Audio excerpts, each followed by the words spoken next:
Hey guys, it's me, John Avenger, once again, and welcome to another non-Marvel superhero month. And tonight we are talking about a 1998 animated Batman movie that came out right after Batman and Robin. And this is the real Batman and Robin movie that we should have gotten in theaters back in 1998. And it is Batman and Mr. Freeze Sub-Zero. I remember watching this movie when I was a teenage boy, and it's held up very well. Basically, it's the real Batman and Robin. Like, for every person that was disappointed with Batman and Robin in 1997, I was one of them. I admit, when I was a kid, I was like, it's passable. But looking back, it's a tragedy against cinema.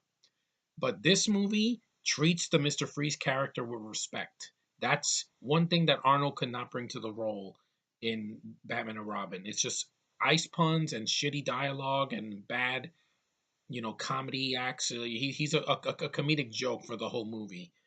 And there's no development to his character. Here, it's a lot of development. Basically, he's trying to find, like in the Batman and Robin. You've seen Mr. Freeze's whole mo is to find his. He's frozen his wife in a freaking chamber of water to see if he can find a cure for her disease.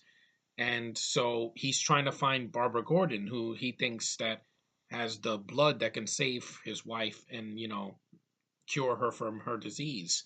So he goes out to look for her, and of course, Batman and Robin are there to stop him. See, really simple. There are no ice puns in this movie. There are no comedic, stupid, bullshit like credit cards, back credit cards. There's none of that here. It's shorter.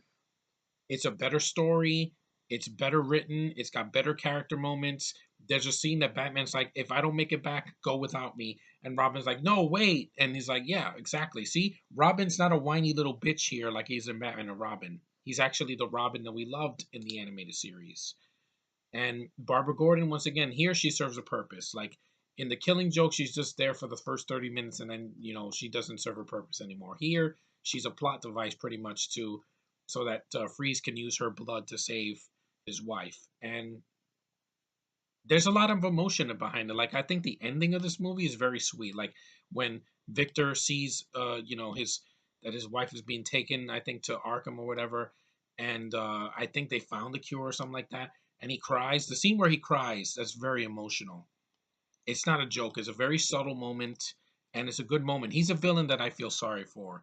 I saw him in Gotham, like in season 2 or 3, and I felt sorry for him because he was a really deep character. He wanted to do this so he could keep his wife safe, away from people, and she dies, so he tries to freeze her body to keep her, to keep her memory alive. And he's a tragic character. He's a villain I feel sorry for, unlike in Batman and Robin, where it was a complete joke.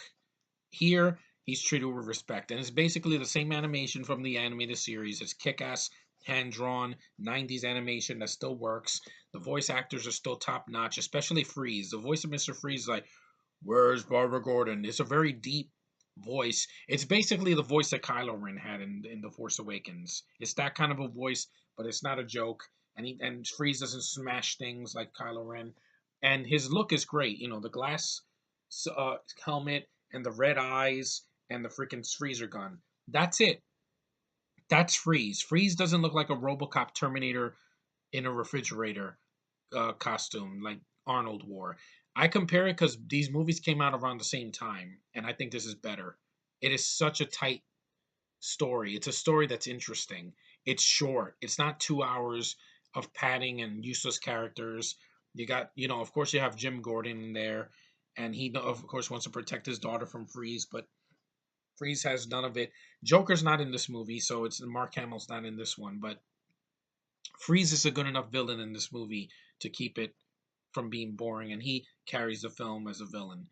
And I think that the film is well done. I haven't seen it in years, but I remember the emotion behind it. I remember the good animation and the good story and the voice acting that's top notch. It's not stupid and cheesy. It's really fun. The action's well done. I don't remember all of it so in vivid detail because it's been a long time since I've seen it, but I remember it being a good movie. Whenever I saw it on VHS or on TV, I'm like, this is a really good Batman movie for the late 90s, especially since at that time there wasn't a Batman movie until Batman Begins. And this was a nice treat before that. And let's face it, Batman has had a lot of really good animated films. You have Mask of the Phantasm and The Dark